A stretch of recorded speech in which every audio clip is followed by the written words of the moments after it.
साल की सजा काट रहा डेरा सच्चा सौदा प्रमुख गुरमीत राम रहीम एक बार फिर जेल से बाहर आया।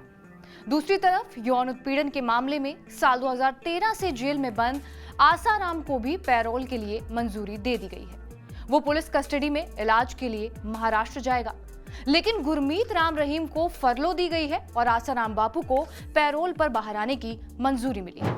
आइए जानते हैं कि भारत में कैदी को कितनी तरह की पैरोल मिलती है और इसे मिलने की पूरी प्रक्रिया क्या है।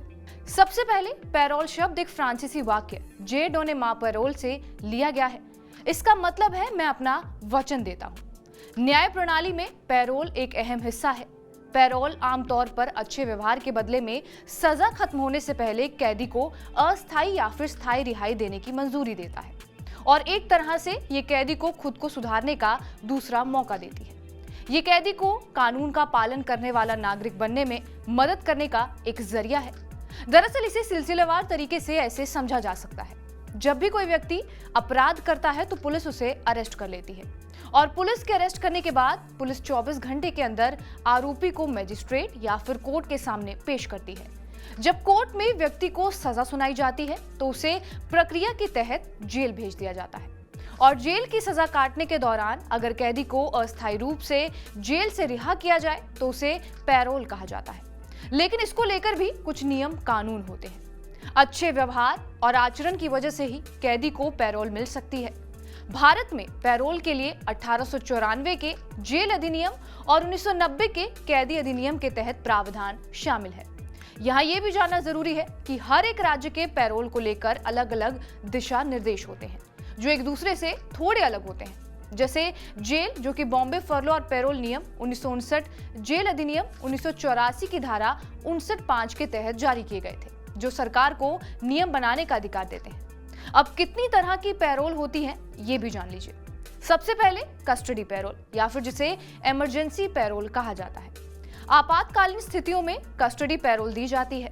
विदेशियों और मौत की सजा काट रहे लोगों को छोड़कर सभी दोषी व्यक्ति परिवार के किसी सदस्य की मौत, जिसमें दादा दादी, पिता, माता, पति या पत्नी, बेटा बेटी, भाई बहन शामिल हैं, जैसे कारणों से 14 दिनों के लिए आपातकालीन पैरोल के पात्र हो सकते हैं। और परिवार के किसी सदस्य की शादी जिसमें बेटा बेटी, भाई या फिर बहन शामिल है, लेकिन बशर्ते ये कि आपातकालीन पैरोल को बढ़ाया नहीं जा सके। जेल के सुपरिंटेंडेंट ये पैरोल देते हैं, लेकिन यहाँ पर यह भी तय किया जाता है कि कैदी द्वारा किए गए अपराध और उसके प्रवास के दौरान उसके व्यवहार के आधार पर आपातकालीन पैरोल को मंजूरी पुलिस एस्कॉर्ट के तहत दिए जाए या फिर स्थानीय पुलिस स्टेशन में हर एक दिन रिपोर्ट करने की शर्त के साथ दी जाए। अपनी पैरोल रिहाई से पहले कैदी पुलिस एस्कॉर्ट की लागत के लिए जिम्मेदार होगा और सिर्फ अपने पास के रिश्तेदारों की मृत्यु के मामले को छोड़कर किसी कैदी को उसकी पिछली आपातकालीन या फिर नियमित पैरोल के खत्म होने के बाद 1 साल की अवधि के लिए नियमित या फिर आपातकालीन पैरोल पर रिहा नहीं किया जा सकता। अब नियमित पैरोल के बारे में जान लीजिए। कुछ असाधारण परिस्थितियों को छोड़कर जिन अपराधियों ने जेल में कम से कम 1 साल की सजा काट ली है वो ज्यादा से ज्यादा 1 महीने के लिए नियमित पैरोल के पात्र होते हैं और ये पैरोल कई वजह से दी जाती है, जैसे परिवार के किसी सदस्य की गंभीर बीमारी, परिवार के किसी सदस्य की मृत्यु या फिर दुर्घटना, परिवार में किसी की शादी होती है या फिर दोषी की पत्नी बच्चे को जन्म देती है। लेकिन इसमें उच्च सुरक्षा जोखिम वाले कैदियों को नहीं दी जाती है पैरोल। प्राकृतिक आपदाएं दोषी के परिवार के जीवन या संपत्ति को अगर गंभीर नुकसान पहुंचाती है तब भी ये पैरोल दी जा सकती है और विशेष अनुमति याचिका अगर दायर करना वो जारी रखे तब भी ये पैरोल दी जा सकती है। नियमित पैरोल और कस्टडी पैरोल के बाद फरलो क्या होती है वो भी जानते हैं। फरलो की बात करें तो इसे कैदी की छुट्टी के तौर पर देखा जा सकता है। जो कैदी लंबे समय के लिए जेल में है और कुछ लोग सजा भी भोग चुके हैं उन्हें फरलो दी जाती है। इसे एक तरह से कैदियों के अधिकार के तौर पर देखा जाता है।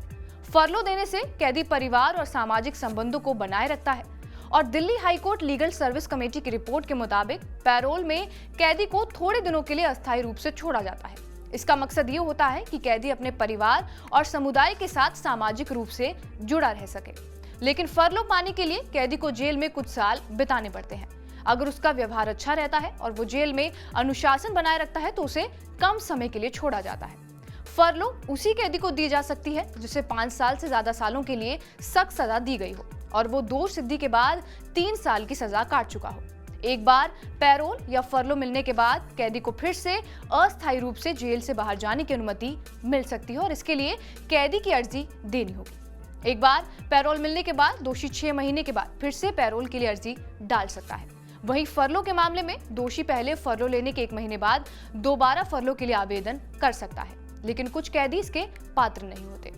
ऐसे अपराधी जिनकी पैरोल रिहाई को जोखिम भरा या फिर राष्ट्रीय सुरक्षा के लिए खतरा माना जाता है या फिर कोई बाकी उचित कारण मौजूद है, जैसे कि किसी गंभीर अपराध मामले में जांच जारी रखना, इन लोगों को पैरोल नहीं दी जा सकती।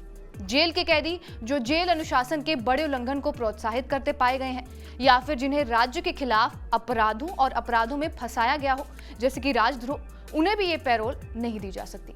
जेल के कैदी जो जेल से भाग गए हों और उन्हें हिरासत में लिया गया हो, और अगर व्यक्ति भारतीय नागरिक नहीं है, वहां फरलो को कैदी के अधिकार के रूप में देखा जाता है, लेकिन पैरोल यहां पर एक आम ही प्रक्रिया है।